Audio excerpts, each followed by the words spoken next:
बरदरान इस्लाम अल्लाह रब्बुल इज़्ज़त का करोड़ शुक्र है कि जिसकी दी हुई तौफीक से मैं और आप उसके घर में हक़ बंदगी अदा करने के लिए जमा है। दुआ है अल्लाह करीम हम सब की हाज़िरी अपनी बारगाह में कबूल फरमाए और जो कलिमात खैर हम सुने अल्लाह मुझे भी आप सबको उस पर अमल की तौफीक अता फरमाए। बरदरान इस्लाम माह शबानुल मुअज़्ज़म का ये आखिरी जुमा है और आने वाला जुमा इंशाअल्लाह अज़ीज़ रमज़ानुल मुबारक का जुमा होगा। और इस जुमा के मौका पर लोग इसे इस्तिक़बाल रमज़ान के तौर पे भी मनाते हैं। आया रमज़ान शरीफ की आमद है, उसके लिए हमने खुद को तैयार करना है। तो आया हम खुद को किस तरह तैयार करें कि हमारा माह सियाम वैसा गुजरे जिस तरह अल्लाह के रसूल अलैहि सल्लम ने हमें हुक्म दिया है। हमारे नज़रियात, हमारी सोचें, हमारे ख्यालात एक तरह के नहीं होते। हमें से कुछ ऐसे होते हैं जिनकी कोशिश ये होती है कि हमें दुनियावी लिहाज से फ़ायदा होता रहे। कुछ की कोशिश होती है कि भाई मैंने फलां काम किया है, इसमें मुझे मज़ीद नफ़ा जो है वो मिलता रहे। और फिर जिस इंसान को जिस चीज़ की अहमियत का ज़्यादा पता होता है, फिर उसकी कोशिश होती है कि मुझे ये ज़्यादा से ज़्यादा वाफ़िर मिक़दार में मिलती रहे। मिसाल के तौर पे आजकल पैसे की कदर है, लोग पैसे को जानते हैं, मानते हैं, तस्लीम करते हैं और इज़्ज़त शोहरत अज़मत उसी के पास है जिसके पास लोग कहते हैं कि चंद टके ज़रूर हैं और कहते हैं कि भाई जिन्होंने दाने उन्होंने कमरे भी सिहाने, जिनके पास रुपया हो, जेबें बरी हों, उनको भी लोग दूर दूर से सलूट करते हैं। लेकिन फिर हमारी कोशिश ये होती है कि हम भी इसी तरफ लग जाते हैं कि किसी तरीके हम कौन से ज़राए हैं कि पैसा ज़्यादा से ज़्यादा कमाया जाए।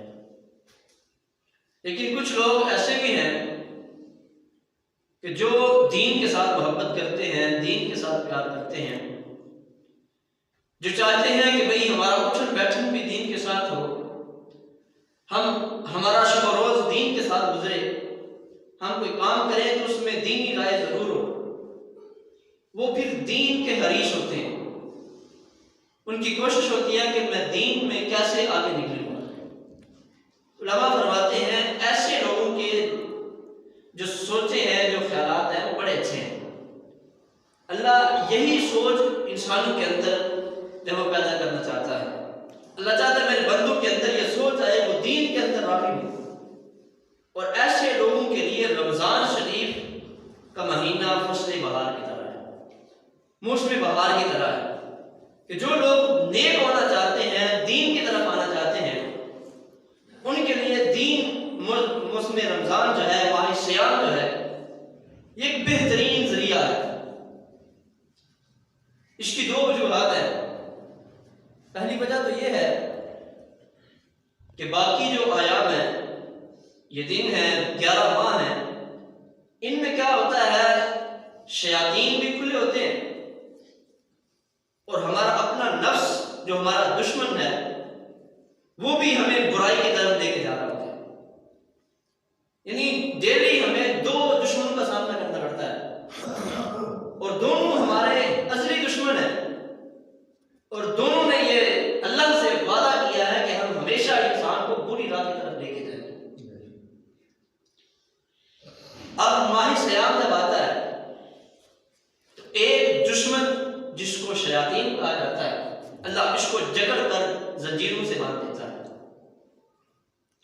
गोया जो हमारा बड़ा दुश्मन था, जो हमें बुराई की तरफ लेके जाता था, अल्लाह ने उसको बांध दिया। पहले ये होता था, हमने नमाज पढ़ी, हमने कहा यार शैतान ने सुस्ती डाली, हमने कोई बुरा काम किया, यार शैतान ने ऐसे करवा दिया। अब माह सियाम कयाम के अंदर ये जो शैतान था ये हमारे खाते से निकल गया। अल्लाह ने फरमाया भाई अब ये तुम्हारे खाते में नहीं आएगा, ये तुम्हें बुराई की तरफ लेके नहीं जाएगा। अब तुम्हें अपने नफ्स के साथ मुकाबला करना है। अगर नफ्स से ऊपर तू हावी हो गया फिर तो दीन वाले रास्ते पे चलेगा। अगर नफ्स तेरे ऊपर हावी हो गया तो फिर तू ना रमजान की हया करेगा ना किसी और माँ की हया करेगा।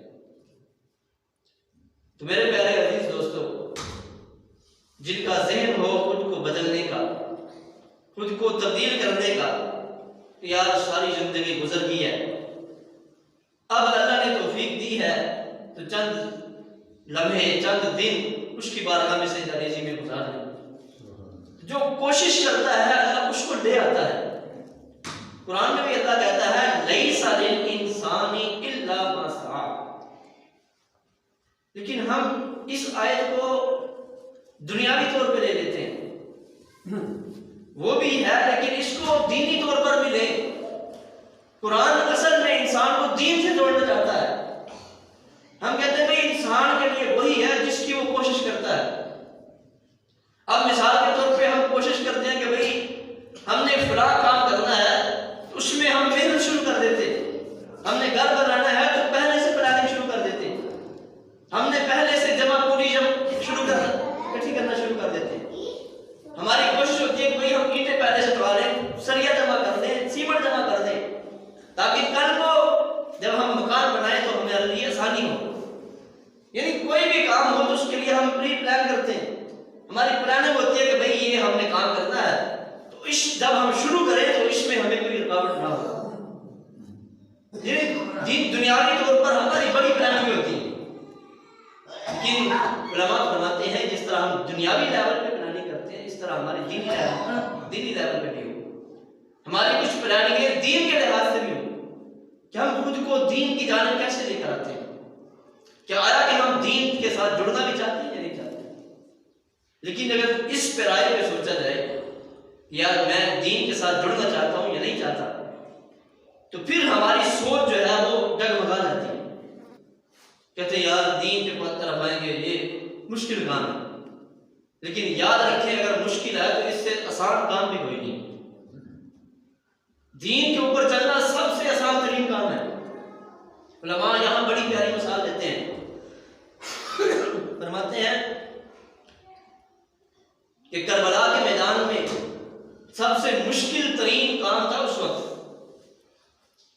कि तपती हुई सहरा पर, तपती हुई जमीन के ऊपर, तपती हुई रेत के ऊपर हक की सदा बुलंद करना सबसे मुश्किल तरीन काम था। लेकिन वहां भी अल्लाह के बंदू ने, अल्लाह के नबी के लालू ने वो कुर्बानी पेश की है।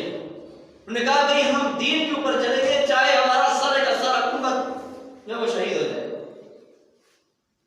लेकिन आज क्या है, ना तपती हुई जमीनें हैं, ना किसी ने हमारी गर्दन पे खंजर रखा है, ना किसी ने कहा भाई दीन में चलोगे तो ये होगा।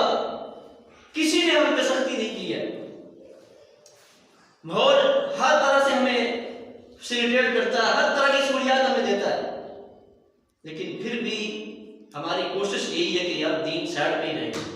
लोग मुझे दीनदार कहें, लोग मुझे कहें बंदा अच्छा है, लेकिन मैं खुद दीनदारी की तरफ ना हूं। यहां एक बहुत बड़ा ये हमारे अंदर ये खवासत समझने हैं कि हम चाहते हैं कि लोग हमें नेक कहें, लोग कहें कि भाई बंदा बड़ा चंगा है, बंदा बड़ा अच्छा है, लेकिन काम हमारे खुद चाहे जिस तरह की मर्जी, लेकिन हमारी ख्वाहिश ये है, कोशिश ये है कि लोग मुझे अच्छा जाने, लेकिन बनना हम नहीं चाहते। लेकिन कामयाबी तब मिलेगी, इज्जत तब मिलेगी जब हम खुद बनकर लोगों को दिखाएंगे, खुद आएंगे दीन की तरफ, तो फिर हमें दीनदारी भी हमारे अंदर आएगी, फिर लोग भी कहेंगे कि वाकई ये अच्छा इंसान है। और अगर माशरे में देखना हो तो लोग उसी को इज्जत की निगाह से देखते हैं जिसका रुख मस्जिद की तरफ। लोग उसे इज्जत से देखते हैं, इज्जत की निगाह से देखते हैं, उसकी कदर भी करते हैं, यार बंदा ये नमाजी है, और उसके साथ बदकलामी से भी परहेज करते हैं। और भाई हमने तो अपने माशरे की बात करनी है, और अगर हम दीन के साथ जुड़ जाएंगे तो गोया हमें हमें जिल्लत नहीं बल्कि इज्जत ही मिलेगी, और ये इज्जत दुनिया के अंदर भी मिलनी है और अल्लाह क़यामत के दिन भी अता फरमाएगा। और रमज़ान शरीफ जो आने वाला है ये सबसे अहम तरीन मौका है, ये बड़ी जिस तरह कहते हैं भाई लूट शेर है, ये अल्लाह की रहमतें समेटने का बहाना है, ये नेकियों की फसलें बहार है। अगर हम खुद को दीन की तरफ लाना चाहें तो बड़ी आसानी से ला सकते हैं, क्योंकि अल्लाह ने एक हमारा दुश्मन बांधा है, एक के साथ इंसान जोरे बाजू अपने नफ्स को तो बंदा कमाल कर ही सकता है, लेकिन शर्त एक है बंदा करना चाहिए। अगर कोई चाहता हो कि यार मैं दीन की तरफ आऊं तो उसके लिए जरा भी मुश्किल नहीं है। अगर नहीं चाहता तो चाहे मसाजिद साथ हो, चाहे कब्रिस्तान के साथ गाड़ी क्यों ना हो, चाहे साथ मदरसा क्यों ना हो, लोग फिर भी मस्जिद की तरफ या मदरसे की तरफ नहीं आते। लेकिन नीयत हो, चाहे घर कोसों दूरी क्यों ना हो, लोग फिर भी रातों की पहर जाकर फिर भी मस्जिद तरफ करते हैं। लेकिन शर्त सिर्फ एक है कि बंदे का इरादा हो मैं कुछ करना, इरादा ना हो तो फिर जितनी मर्जी सोचते हो बंदा कुछ भी नहीं कर सकता। इसके लिए हमें अल्लाह ने रमजान शरीफ अता फरमाया है, हमारी प्रैक्टिस के लिए कि तुम दीन की तरफ जुड़ जाओ, तुम्हारे सारे काम सुधर जाएंगे। तो रमजान शरीफ सबसे पहले जो हमें आता है, ये सबसे पहले हमें ये बताने आता है कि ये रमजान जो आ रहा है इसकी सबसे बड़ा अपॉर्चुनिटी ये है, सहूलत ये है कि तुम्हारा कुरान के साथ रिश्ता करेगा। क्यों? अल्लाह रब्बुल इज्जत कुरान करीम के अंदर इरशाद फरमाता है, शहर रमजान अल्लज़ी उनज़िला फ़ीहिल कुरान, रमजान वो महीना है जिसमें मैंने कुरान करीम उतारा है। यानी इस महीने के अंदर अल्लाह ने कुरान करीम उतारा है, और अल्लाह के नबी अलैहिस्सलाम का हर लम्हा जो था वो कुरान के साथ जुड़ता जा रहा था, ज्यादा करीब होते जा रहे थे अल्लाह के नबी अलैहिस्सलाम कुरान के साथ। लेकिन जो ही माह शयाम आता, माह रमजान आता, जिब्रील अलैहिस्सलाम दुनिया में तशरीफ लाते और अल्लाह के नबी अलैहिस्सलाम के साथ डेली कुरान करीम का दौर सुनाते, खुद भी सुनाते और अल्लाह के नबी अलैहिस्सलाम से सुनते, और अल्लाह के नबी अलैहिस्सलाम के साथ कुरान करीम का दौर करते। और दूसरा बड़ा, जिस तरह हमारे यहाँ तरावीह के अंदर कुरान करीम सुनाने का रिवाज है कि कुरान सुनने के मौके बड़े हैं, लेकिन शर्त यह कि हम कुछ करना चाहें। तकरीबन हर मसाजिद में कोशिश ये होती है कि यार कुरान करीम की तिलावत की जाए, तरावीह के अंदर पूरा कुरान करीम सुनाया जाए, लेकिन हम यहाँ भी सुस्ती का मुजाहरा करते हैं। हमारी कोशिश होती है कि यार फटाफट पढ़े और निकले, बस 20 तज़ारा पूरी करें और जान छुड़ाएं, बस ठीक। लेकिन याद रखें, अगर हमने खुद को रमजान के लिए तैयार ना किया, अगर रमजान के अंदर भी कुरान को टाइम ना दिया, फिर वो कौन से दिन आएंगे जिसमें हम टाइम देंगे? सारा साल तो हमारे पास टाइम ही नहीं है, हमारे वो जतन खत्म ही नहीं होते, सारा दिन सुबह से लेकर शाम तक, शाम से लेकर सुबह तक हमें काम ही बढ़े हैं, और टाइम नहीं है तो हमारे लिए ना दिन के लिए टाइम है ना कुरान के लिए टाइम है। लेकिन रमजान एक ऐसा महीना है जिसमें हमारे सारे के सारे काम समझ जाते हैं, और ये अल्लाह की तरफ से बेशबहार रहमतों का नज़ूल होता है। इसमें चाहे जितना मर्जी कमजोर करो, अल्लाह उसमें भी अपनी रहमतों के साथ उसकी सारी कमियां दूर कर देता है। लेकिन वो अगर कोशिश करना चाहे, वो आना चाहे अल्लाह के घर में, अल्लाह उसके लिए भी अपने दरवाजे खोल देता है। लेकिन ये सारी बातें उस शख्स के लिए जो करना चाहता हो, लेकिन हमारा अलमिया यह है कि हम आना ही नहीं चाहते। देखिए इस मस्जिद के अंदर ही इंशाअल्लाह अज़ीज़ तरावीह का एहतमाम होगा और बच्चे कुरान करीम भी सुनाएंगे, और उस मस्जिद के अंदर भी कुरान करीम सुनाया जाएगा। और ये इज़्ज़त की बात है, फख्र की बात है अहले कौम के लिए कि इसी मदरसे में पढ़े हुए बच्चे इसी मुसल्ले के ऊपर कुरान सुनाएंगे, और उस मस्जिद के अंदर भी इंशाअल्लाह वही सीन होगा, बच्चा अल्लाह के फजल से कुरान करीम सुनाएगा।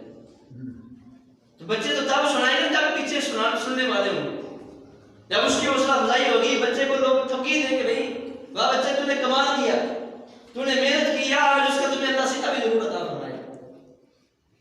लेकिन अगर बेचारा मुसल्ले पे खड़ा हो, पीछे बंदा ही कोई ना हो, फिर उसकी हौसला अफजाई नहीं बल्कि हौसला शिकनी होगी।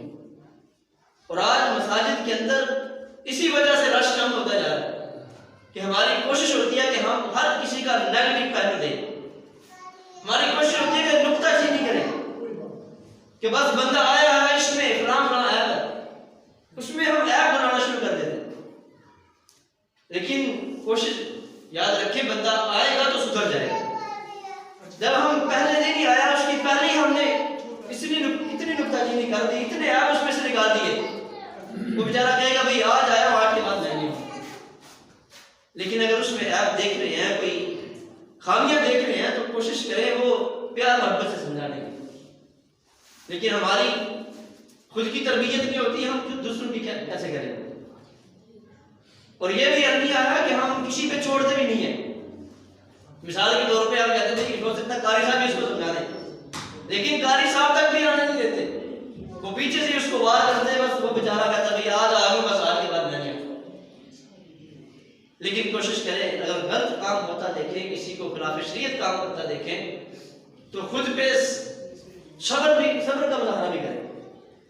और हमेशा गलत बात को बर्दाश्त किया जाता है, गलत बात के ऊपर सब्र किया जाता है।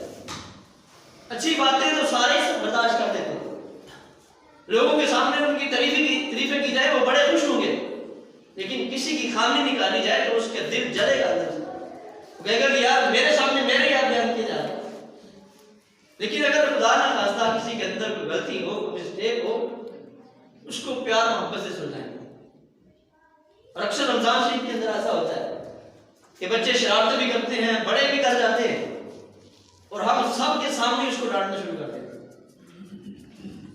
और हमारे बुजुर्ग फरमाया करते थे, यार वो है जो उसकी गलती तन्हाई में बताए और उसकी तारीफ महफिल में करे, और दुश्मन वो है जो उसकी गलती महफिल में बताए और उसकी तारीफ तन्हाई में करे।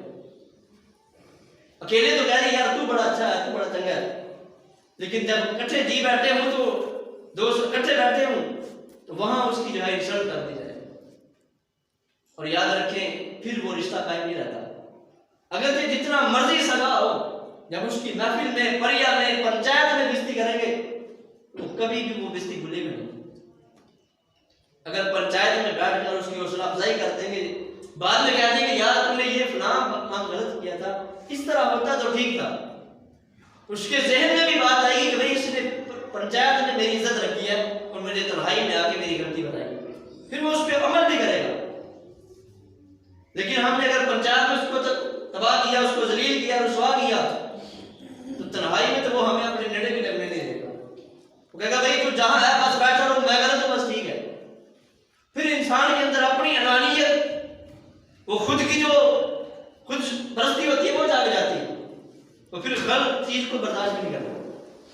इसलिए हमें कभी भी किसी की दुखती गलत के ऊपर हाथ नहीं रखना चाहिए। हो सकता है कि वो कितना बेचारा दुखी हो या उसको समझ ही ना आई हो, इसलिए जब भी किसी को समझाना हो, प्यार से, मोहब्बत से, तरीके से सुलझाएं, ताकि उसकी इज्जत भी कायम रहे और आपका भी करम हमेशा कायम रहे। रमजान शरीफ का दूसरा बड़ा जो जरिया है, जो रहमत समेटने का है, वो है अल्लाह के अहकामात के ऊपर अमल करना।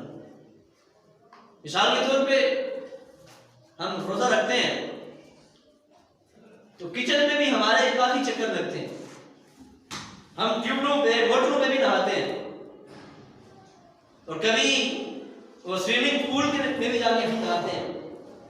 और नहाने में कभी ऐसा नहीं हुआ कि हमने डुबकी लगाई और वहां जाके पानी का एक बूंद भी उतार लिया, या हम नहा रहे हो और पानी का एक कतरा भी अपने हलक से नीचे उतारा हो, या किचन में बैठे हो तो एक लुकमा भी हमने अपने हलक से नीचे उतारा हो। क्या होता है कि हमारे जहन में ये बात बैठी है कि मैं कोई नहीं देख रहा, मैंने रोजा तो रब के लिए रखा। ये इंसान के अंदर सोच है, ये इसकी मेंटालिटी है कि भाई मेरा रब मुझे देख रहा है, कि वो तन्हाई में बैठकर बंद कमरे में भी एक लुकमा पेट में नहीं उतारता।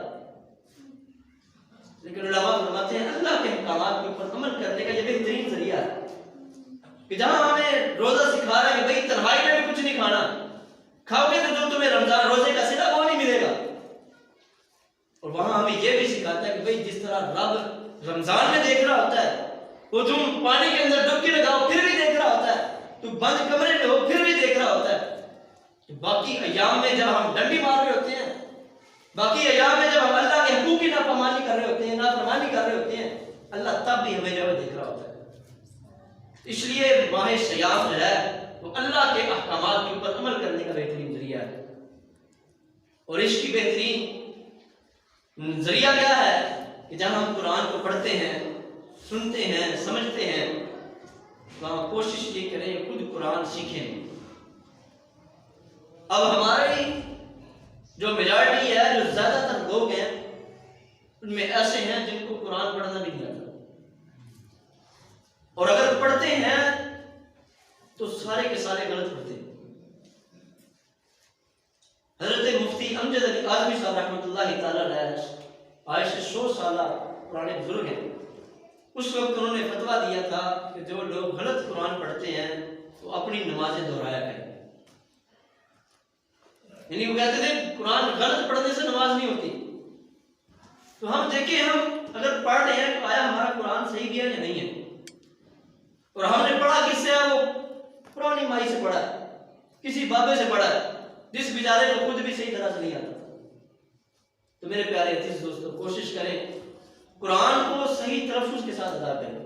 अल्लाह के नबी अलैहिस्सलाम फरमाते हैं, जो बंदा कुरान को तलफ्फुज़ के साथ पढ़ता है और फिर इसकी समाअत करता है, जो खुश कहानी से पढ़ रहा हो, और जो तिलावत कुरान इलाही सुनता है, उसको अल्लाह इतना मजा देता है, इतना सुरूर देता है, इतना किसी गाने वाला जो किसी गवैये से सुन रहा होता है उसको भी इतना सुरूर नहीं मिलता जितना कुरान सुनने से इतना सुरूर अता होता है।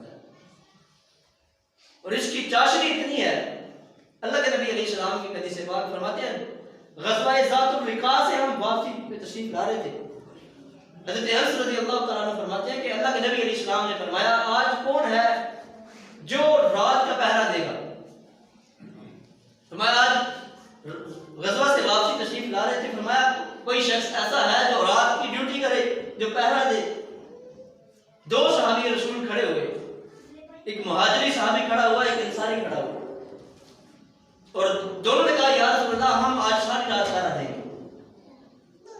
दोनों में से एक का नाम अमार बिन यासर था, एक का नाम अबाद बिन बशर था।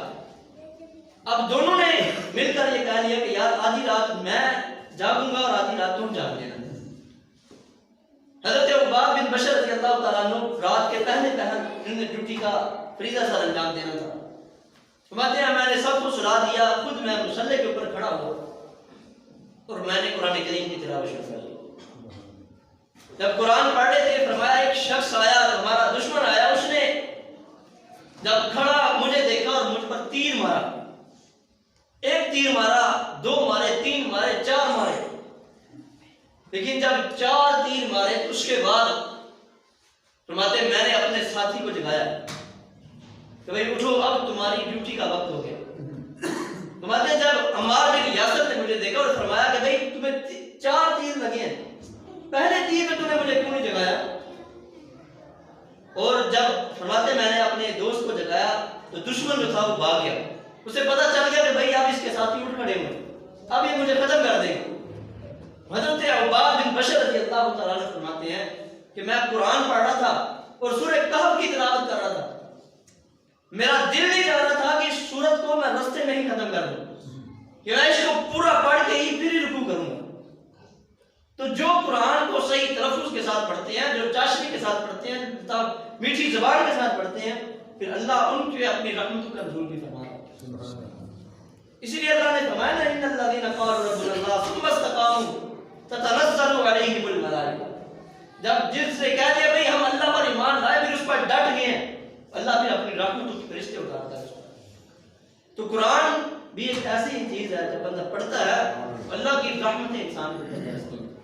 इसलिए दादा अली अजमेरी रहमतुल्लाह तआला अलैह ने अपनी कश्फ महजूब में भी लिखा है कि इसके पढ़ने से अल्लाह इंसान पर रहमत नाज़िल फरमाता है, और इसके पढ़ने से, और इस हत्ता कि कुरान करीम की वाहिद किताब है जिसको देखें फिर भी सवाब है, चूमे फिर भी सवाब है, ये घर में पढ़ी हो फिर भी इंसान को घर पे दे रही हो। लेकिन अगर इसको हम पढ़ें, इसको समझें और इस पर अमल करें, तो फिर अल्लाह हमारी जिंदगी में कितनी बरकत नाज़िल फरमाएगा। तो मेरे प्यारे अजीज दोस्तों, जहाँ माह सयाम हमें रोजे की तरगीब करता है, बुराई से बचाता है, नेक कामों की तरगीब देता है, वहाँ में ये भी कहता है कि अपने रिश्ता जो कुरान के साथ तुम्हारा कमज़ोर है इसको भी मजबूत कर दो। अल्लाह करीम से दुआ अल्लाह ताला हम सबको अपने कुरान को सही करने की और इस पर अमल पैदा होने की, इसको समझने की और इसको पढ़ने की तौफीक अता फरमाए।